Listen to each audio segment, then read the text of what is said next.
Israel के गजा पर मुकम्मल कब्जे के ऐलान के बाद अब इसराइल की घेराबंदी मजीद बढ़ती दिखाई दे रही है। इसराइल के खिलाफ अब 24 इस्लामी ममालिक सामने आए हैं। वो इस्लामी ममालिक कौन कौन से हैं और इसराइल को ये इस्लामी ममालिक क्या कहते हुए नजर आ रहे हैं।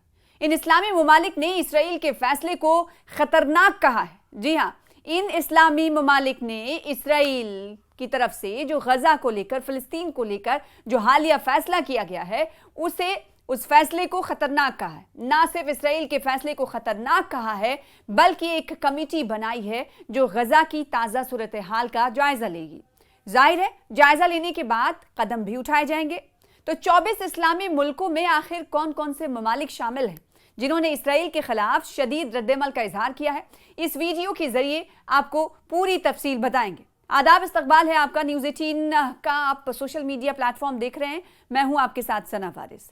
तो 24 इस्लामी ममालिक जो इसराइल के खिलाफ खड़े होते हुए नजर आ रहे हैं मौजूदा वक्त में, वो कौन कौन से हैं? इन ममालिक में कौन कौन से देश जो हैं शामिल हैं, ये जान लेते हैं। सबसे पहले उर्दन, बहरीन, मिस्र, सऊदी अरब और इमारात, कुवैत, ओमान, इंडोनेशिया, नाइजीरिया, फिलिस्तीन, कतर, तुर्की, बांग्लादेश, चाड और जिबूती, गैम्बिया, लीबिया, मलेशिया और मोरितानिया, पाकिस्तान, सोमालिया, सूडान और यमन शामिल हैं।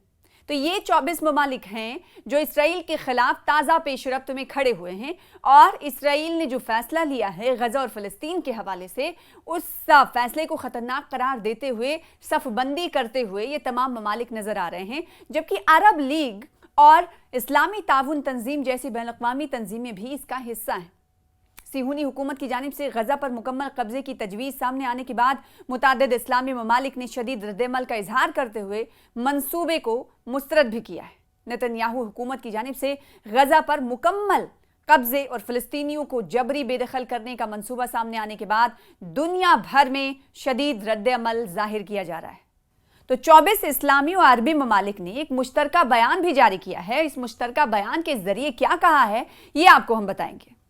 24 इस्लामी और अरबी ममालिक की तरफ से एक मुश्तरका बयान में इसराइली हुकूमत के उस फैसले की सख्त मजम्मत की गई है जिसके तहत गजा पट्टी पर मुकम्मल फौजी कंट्रोल नाफिज करने का ऐलान किया गया है। अब आपको बताएं कि पिछले दिनों इसराइल की तरफ से यह फैसला लिया गया कि गजा पट्टी पर इसराइल मुकम्मल कंट्रोल हासिल करेगा और ये फौजी कंट्रोल होगा, जिसके बाद हम ये देख रहे हैं कि अलग अलग पेशरफ्त होते हुए आलमी सतह पर दिखाई दे रही है। और अब 24 ममालिक कहीं ना कहीं एक साथ आते हुए इसराइल के उस फैसले की खिलाफ जाते हुए दिखाई दे रहे हैं। ना सिर्फ एक कमेटी बनाई गई है, बल्कि इस फैसले को खतरनाक करार दिया गया है। और जब कमेटी बनाई गई है तो इस कमेटी में आने वाले दिनों में बहुत अनुमान लगाया जा रहा है, इस बात का भी इम्कान है कि कोई फैसला भी जल्द से जल्द लिया जाएगा इस कमेटी के जरिए। तो अरब ममालिक के गैर मामूली मुश्तरका इजलास के बाद गजा की ताज़ा सूरत हाल का जायजा लेने के लिए तश्कील दी गई है कमेटी, और इस कमेटी ने यह बयान जारी किया है।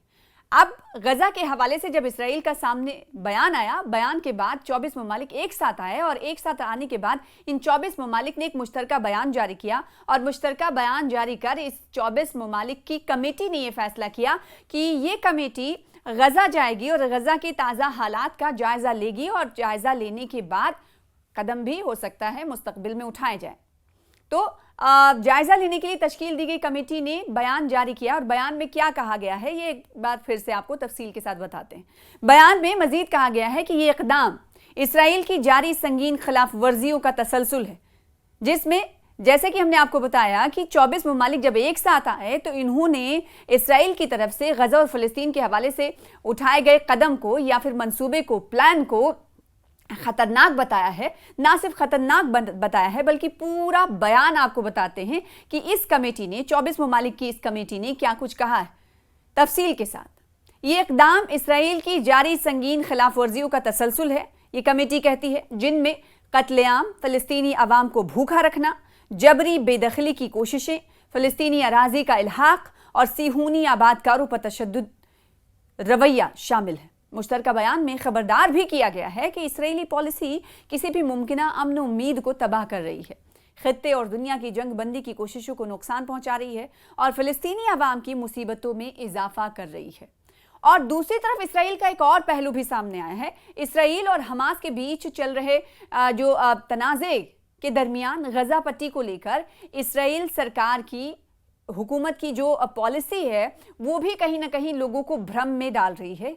ऐसे हालात बनते हुए नजर आ रहे हैं क्योंकि हाल ही में इसराइल की जो सिक्योरिटी कैबिनेट की जो मीटिंग थी, गजा पर मुकम्मल कंट्रोल की पॉलिसी को लेकर हरी झंडी दी गई, जिसकी बात हम कर रहे हैं। तो दूसरी तरफ ये देखने को मिल रहा है कि इसराइली पीएम बेंजामिन नेतन्याहू ने अवामी तौर पर ये कहा है कि उनकी सरकार, उनकी हुकूमत पर गजा पर कब्जा करने का कोई इरादा नहीं रखती है। अब सवाल ये उठ रहा है कि एक तरफ ये कह रहे हैं कि मुकम्मल तौर पर फौजी कंट्रोल चाहती है और दूसरी तरफ ये कह रहे हैं कि हम गजा पर कब्जा करने का कोई इरादा नहीं रखते हैं। तो ये कहीं ना कहीं भ्रम वाली स्थिति पैदा करती है।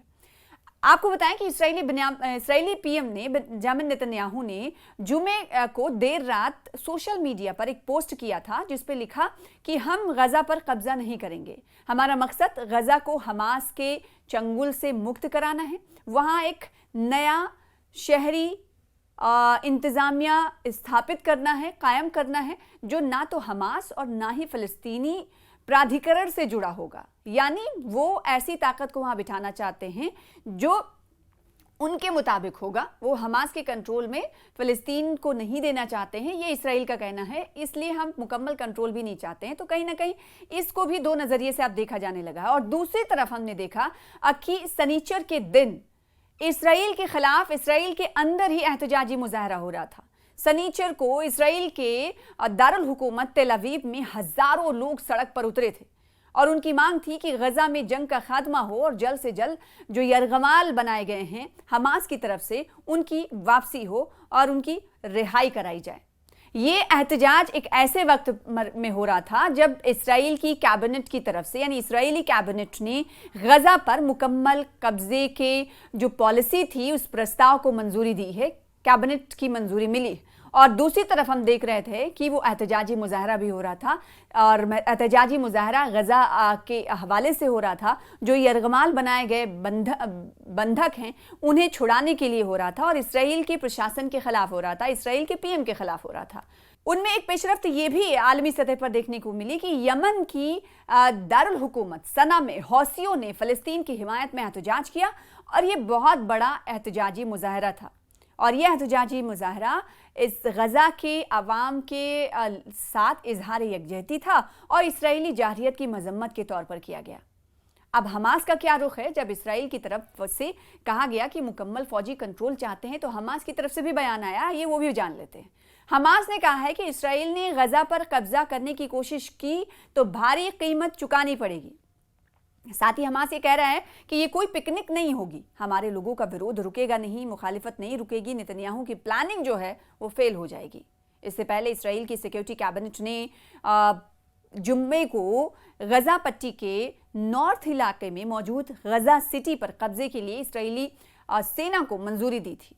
पीएम नेतन्याहू के ऑफिस ने बयान जारी कर इस बात की तस्दीक कर दी थी और आपको बताएं कि तकरीबन 10 घंटे तक ये मीटिंग चली थी और मीटिंग के बाद ये बयान जारी किया गया था जिसमें कहा गया कि कैबिनेट के ज्यादातर मेंबर इस पॉलिसी की हिमायत में हैं, यानी गजा पर मुकम्मल कंट्रोल चाहते हैं। गजा के 75 मौजूदा वक्त की हालात आपको बताएं कि गजा के 75% यानी 75% इलाके पर पहले से ही इसराइल का कंट्रोल है और इसराइल की ये योजना है, ये मकसद है कि गजा शहर में उन इलाकों में दाखिल हो जहां हमास के कब्जे में अभी भी कई बंधक, कई यरगमाली होने की आशंका है। वो ऐसा सोच रहा है।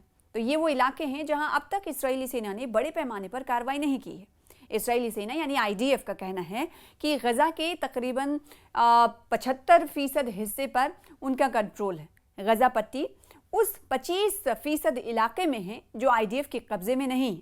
इससे पहले नेतन्याहू ने पूरी गजा पट्टी पर कब्जे की बात कही थी, जैसा कि हमने आपको बताया, लेकिन हालिया बयान में केवल गजा सिटी का जिक्र किया गया है। इसराइली सिक्योरिटी कैबिनेट के गजा पर कब्जा करने के फैसले को मंजूरी देने पर यूरोपियन कंट्रीज और अरब ममालिक की तरफ से नाराजगी का इजहार किया गया है, गुस्से की लहर देखी जा रही है। इस बीच इसराइल के जो प्रमुख सहयोगी हैं, अहम जो हिमायती देश हैं, उनमें जर्मनी भी है। जर्मनी भी उनके खिलाफ खड़ा हो गया है और जर्मनी ने एक कदम और आगे उठते हुए फैसला भी ले लिया है, एक कदम उठाया। अब कदम क्या जर्मनी ने इसराइल के खिलाफ उठाया है, वो ये कि जर्मनी ने जुमे को ही, जब ये फैसला लिया जा रहा था इसराइल की तरफ से कि गजा पर मुकम्मल कंट्रोल के हवाले से मंजूरी दी जा रही थी उस पॉलिसी को, उसी दिन शुक्रवार को यानी जुमे को ही इसराइल को उन हथियारों की जो फरोख्त थी उससे रोकने की का ऐलान जर्मनी की तरफ से किया गया, जिनका इस्तेमाल गजा में किया जा सकता है।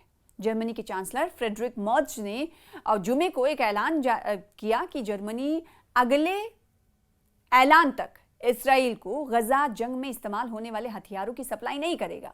इसराइल की सिक्योरिटी कैबिनेट की मंजूरी ने आईडीएफ की उस इंतबा को भी खारिज कर दिया है जिसमें कहा गया है कि गजा में लड़ाई का अगर विस्तार करने से बचे हुए बंधकों के लिए खतरा पैदा हो सकता है।